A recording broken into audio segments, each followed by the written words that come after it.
Okay, next topic इसमें आज हम करेंगे यूसीएस। नोट कर लीजिए आप।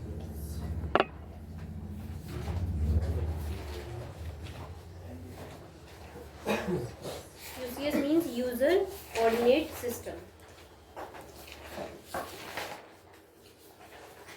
तैयार नहीं आया क्या? फोन भी नहीं उठा रहा। हाँ, छुट्टी मुझसे नहीं बताया था।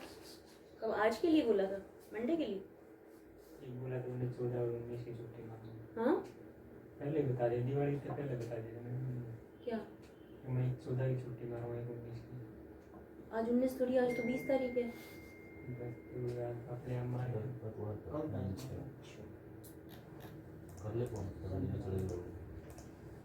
तो यूसीएस करेंगे। यूसीएस जैसे मैंने बताया, यूजर कोऑर्डिनेट सिस्टम। हम अभी तक अपना सारा काम जो है ना वो यूसीएस के बेसिस पे करते हैं।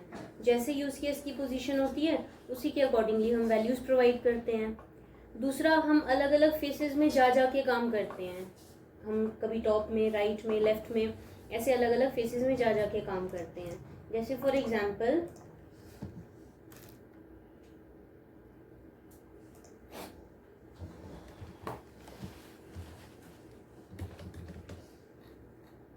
मुझे जो है ना इसके इस वाले फेस के परपेंडिकुलर एक सिलेंडर बनाना है। तो मैं क्या करूँगी, यहाँ से जाकर इसका फ्रंट प्लेन पिक करूँगी और फिर यहाँ पर एक सिलेंडर क्रिएट करूँगी। तो ये इस तरीके से इसके परपेंडिकुलर ऐसे बन जाएगा। ठीक है, ऐसे मुझे इसके परपेंडिकुलर बनाना था तो मैं जाके यहाँ से इसका लेफ्ट प्लेन पिक करूँगी और फिर यहाँ पर एक सिलेंडर क्रिएट करूँगी। तो ये ऐसे बन जाएगा। ठीक है ना। तो दैट मीन्स कि हमें फेस चेंज कर करके काम करना पड़ा ना। हम सारा काम यूसीएस के अकॉर्डिंग करते हैं, यूसीएस की पोजीशन के हिसाब से। बट अब हम क्या करेंगे, हम अपने हिसाब से यूसीएस को पोजीशन प्रोवाइड करेंगे और फिर उसमें काम करेंगे। तो दैट मीन्स अब आपको अलग अलग फेसेस में जाने की जरूरत नहीं पड़ेगी, आप एक ही पर्टिकुलर फेस में रह के सारे व्यूज का काम कर पाएंगे। तो अभी तक हम अपना सारा काम यूसीएस के अकॉर्डिंग करते थे, अब हम अपने हिसाब से यूसीएस को पोजीशन प्रोवाइड करेंगे और फिर इसमें काम करेंगे। यूसीएस की पोजीशन चेंज करने के से पहले जो ऑलरेडी ऑब्जेक्ट्स बने हुए हैं उनके ऊपर कोई फर्क नहीं पड़ेगा। यूसीएस की पोजीशन चेंज करने के बाद जो हम ऑब्जेक्ट्स बनाएंगे वो उसके अकॉर्डिंगली क्रिएट हो जाएंगे। तो इसमें अलग अलग ऑप्शंस हैं। मैंने जैसे यहाँ पे लिया यूसीएस, ब्रैकेट में देखिए ऑप्शंस आ रही हैं, face, name, object, previous, view, world, X Y Z and Z axis. सबसे पहले इसके अंदर हम एक ऑप्शन लेंगे 3 पॉइंट्स की। 3 पॉइंट्स ऑप्शन आपको इस लिस्ट में तो नहीं दी गई, बट आप उसका यूज कर सकते हैं। 3 पॉइंट्स के लिए हम 3 एंटर करेंगे। ये आपसे पूछेगा न्यू ओरिजिन। मैंने एक नया ओरिजिन दिया। Specify a point on the positive portion of x axis. अभी देखिए एक्स ऐसे है, वाई ऐसे है, तो जेड ऊपर की तरफ फेसिंग है। मैंने क्या किया, एक्स को ये पोजीशन दी, वाई को ये पोजीशन दी, जेड ने पोजीशन चेंज कर ली, जेड नीचे की तरफ आ गया। अब अगेन अगर मैं कोई ऑब्जेक्ट बनाती हूँ, उसकी जो हाइट है वो नीचे जा रही है क्योंकि जेड नीचे फेसिंग था, और 3D में सारा काम जेड के बेसिस पे ही होता है। फिर से मैंने लिया यूसीएस 3 पॉइंट्स, अगेन एक नया ओरिजिन दिया, एक्स को एक न्यू पोजीशन दी, वाई को एक न्यू पोजीशन दी, जेड ने पोजीशन चेंज कर ली।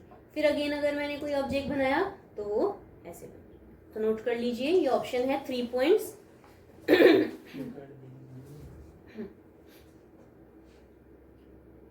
इसके बारे में नोट कर लीजिए। In this option we shall provide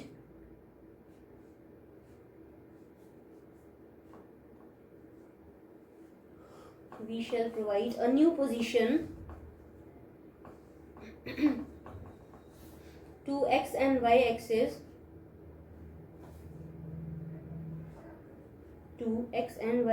and according to that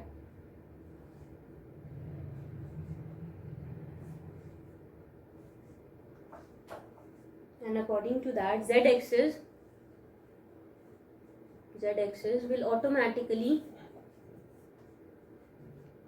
change its position.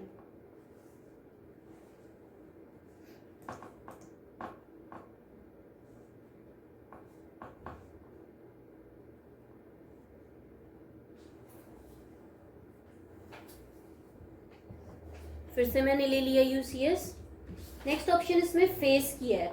जैसे मैंने अभी आपको करके बताया कि हमें अलग अलग फेसेस में जाना पड़ रहा था, कभी हम वहाँ से फ्रंट फेस लेते थे, कभी लेफ्ट फेस लेते थे। अब हम डायरेक्टली फेस की ऑप्शन ले लेते हैं। मैंने एफ एंटर किया।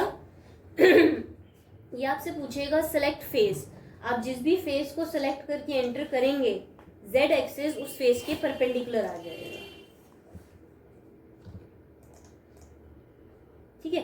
अब अगर मैं कोई ऑब्जेक्ट बनाती हूँ तो वो डायरेक्टली ऐसे बन जाएगा। पहले हमें ये फेस सेलेक्ट करके फिर ऑब्जेक्ट बनाना पड़ा था। अब मैंने डायरेक्टली फेस की ऑप्शन ले ली। फिर से मैंने जैसे यूसीएस लिया, फेस लेके इस फेस को सेलेक्ट कर लिया इस बार, तो जेड इसके परपेंडिकुलर आ गया।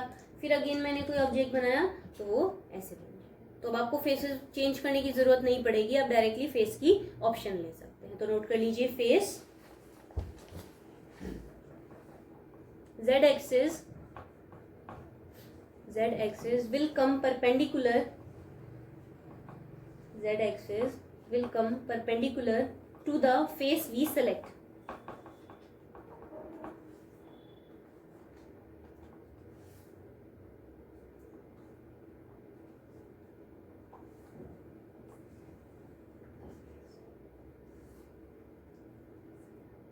To the face we select.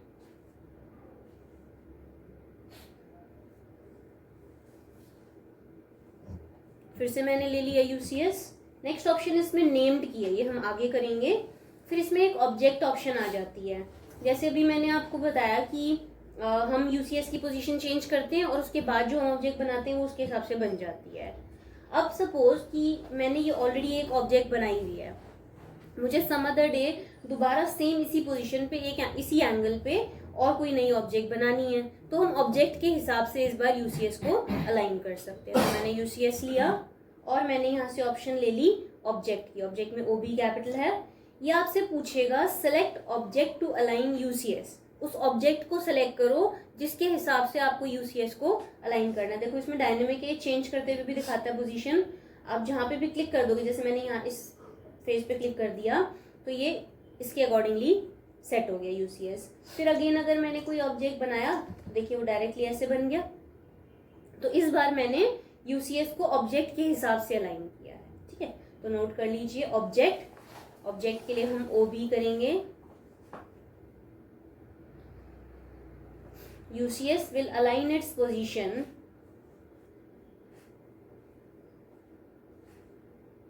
UCS will align its position according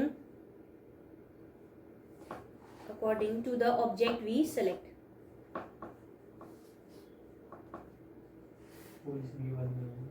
UCS will align its position